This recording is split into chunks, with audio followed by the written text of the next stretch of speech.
Welcome back students. हम लोग पिछले लेक्चर में एक्स्ट्रा एम्ब्रियोनिक मेम्ब्रेन्स ऑफ चिक इसको डिस्कस कर रहे थे और इसका हमने मेजर पोर्शन अपने पिछले लेक्चर में ही कंप्लीट कर लिया था। आज हम उसी के कंटिन्यूशन में आज के लेक्चर को स्टार्ट करने जा रहे हैं। मैं doctor Krishna Mishra, associate professor zoology, सम्राट पृथ्वीराज चौहान राजकीय महाविद्यालय अजमेर, आप लोगों को जूलॉजी का थर्ड पेपर जो कि डेवलपमेंटल बायोलॉजी है वो आप लोगों को पढ़ा रही हूँ। अब इसमें हमने पिछले लेक्चर में 3 चीज़ें कंप्लीट कर ली थी, यानी कि 3 तरीके की जो चिक के अंदर पाई जाने वाली एक्स्ट्रा एम्ब्रियोनिक मेम्ब्रेन्स हैं उनके बारे में हम डिस्कस कर चुके थे। एक तो yolk sac, amnion and chorion. आज हम जो शुरू करने जाएंगे वो है allantois. Unlike the amnion and chorion, the allantois membrane it originate from the embryonic area instead of the extra embryonic region। यानी कि ये जो एलेंटॉइस होती है यह इसका जो ओरिजिन होता है, इसका जो उद्भव होता है वो एम्ब्रियोनिक एरिया में से होकर के होता है ना। जबकि एमनियन और कोरियन के केस में हमने देखा था कि ये कहाँ से ओरिजिनेट होती हैं, एक्स्ट्रा एम्ब्रियोनिक रीजन से ये ओरिजिनेट होती हैं। इंक्यूबेशन के तीसरे दिन जो है उस पर ये एलेंटॉइस जो होती हैं एक ट्यूब की फॉर्म में हाइंड गट से निकलती हैं। कहाँ से निकलती हैं? हाइंड गट से एक ट्यूब की फॉर्म में ये निकलती हैं and it is made up of splanchnopleure. हमने पिछले लेक्चर में यह 2 आप लोगों को वर्ड्स बताए थे, एक तो सोमेटोप्ल्यूर और एक स्प्लैंक्नोप्ल्यूर। सोमेटोप्ल्यूर यानी कि जो कि एक्स्ट्रा एम्ब्रियोनिक एक्टोडर्म और मीजोडर्म से बनते हैं उनको बोलते हैं सोमेटोप्ल्यूर, और ये जो स्प्लैंक्नोप्ल्यूर है वो एक्स्ट्रा एम्ब्रियोनिक मीजोडर्म और एंडोडर्म जो हैं उनके संयोजन से बनता है। तो जो एलेंटॉइस होती है ये स्प्लैंक्नोप्ल्यूर जो है उसकी फॉर्मेशन होती है। यहाँ पर आप इस डायग्राम में देख सकते हैं कि किस तरीके से जो एलेंटॉइस है इसका ओरिजिन हाइंड गट से हो रहा है। कहाँ से हो रहा है? ये एलेंटॉइक फोल्ड्स हैं, ये जो है एलेंटॉइस जो है देखिए यहाँ से ओरिजिनेट हो रही है, इधर से ओरिजिनेट हो रही है, और ये जो है वो एलेंटॉइस के फोल्ड्स हैं। तो ये कहाँ से निकल रही है? ये हाइंड गट जो है उसमें से ये बाहर की ओर निकल रही है। During development its proximal part is confined to the embryonic area but its distal part it extends out from the embryo to enter into the extra embryonic coelom। यानी कि क्या होता है कि इसका जो प्रॉक्सिमल पार्ट होता है वो तो एम्ब्रियो के अंदर ही रह जाता है। एलेंटॉइस का जो प्रॉक्सिमल पार्ट, ये यहाँ पर इसका प्रॉक्सिमल पार्ट है, प्रॉक्सिमल यानी कि समीपस्थ पार्ट जो होता है वो एम्ब्रियो के अंदर ही रह जाता है, और इसका जो डिस्टल पार्ट होता है एलेंटॉइस का, ये डिस्टल पार्ट जो है वो बाहर की तरफ निकल करके एक्स्ट्रा एम्ब्रियोनिक सीलोम के अंदर आ जाता है। दिस नैरो प्रॉक्सिमल पार्ट, ये जो प्रॉक्सिमल पार्ट जो है बहुत ही नैरो होता है। It lies parallel to the yolk stalk and it is referred to the allantoic stalk. ये योक स्टॉक जो है, योक जो है उसके स्टॉक जो है उन दोनों के पास रहता है। ये देखिए यहाँ पर ये योक स्टॉक भी है, ये वाला जो है वो, और ये वाला है एलेंटोइस स्टॉक। अब हम बात करते हैं the distal part of allantois is like a wide bag and it is called allantoic vesicle. जो इसका डिस्टल पार्ट होता है वो एक काफ़ी चौड़े बैग के समान होता है और इसको हम बोलते हैं allantoic vesicle.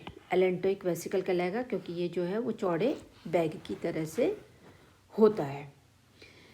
Rapid growth occurs in the allantoic vesicle between the 4th to 10th day of incubation. यानी कि जब इंक्यूबेशन का 4थे से 10वां दिन होता है तो उस दौरान एलेंटोइस वेसिकल जो होती है उसका जो साइज़ होता है वो काफ़ी अधिक बढ़ जाता है, इंक्रीज़ होता चला जाता है and it enlarges and flattens to envelop the embryo and the yolk sac. उसके बाद जो है ये क्या होता है, पूरी तरीके से ये जो एलेंटोइस जो वेसिकल होती है वो पूरी तरीके से योक सैक जो है उसको और एम्ब्रियो को पूरी तरीके से चारों तरफ से घेर लेती है।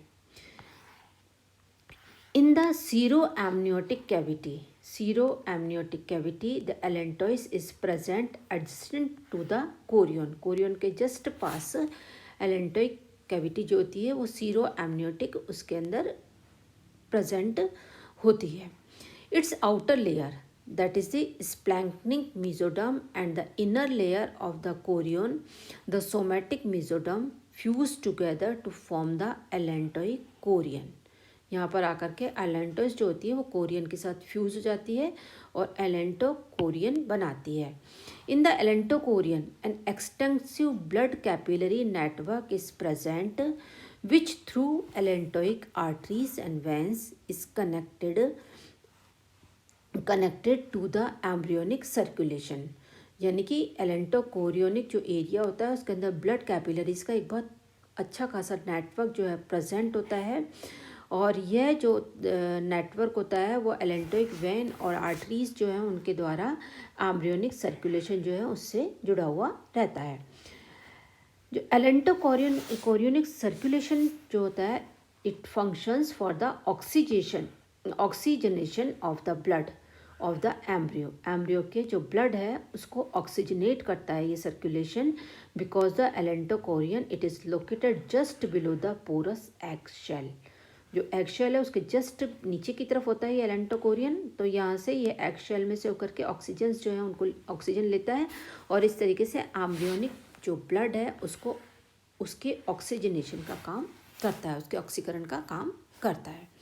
The allantois it also function to store the excretory and products which are received from the developing excretory organs of the embryo के जो एक्सक्रीटरी ऑर्गन्स जो होते हैं डेवलपिंग एम्ब्रियो के उनसे प्रोड्यूस होने वाले जो एक्सक्रीटरी एंड प्रोडक्ट्स हैं उनको स्टोर करने का काम जो है वो एलेंटोइस करता है। During the early stages of development the embryo principally excretes urea but later on it begins to excrete uric acid. यानी कि शुरू में जो होता है जो एम्ब्रियो होता है यूरिया करता है एक्सक्रीट करता है और बाद में ये यूरिक एसिड को एक्सक्रीट करने लगता है।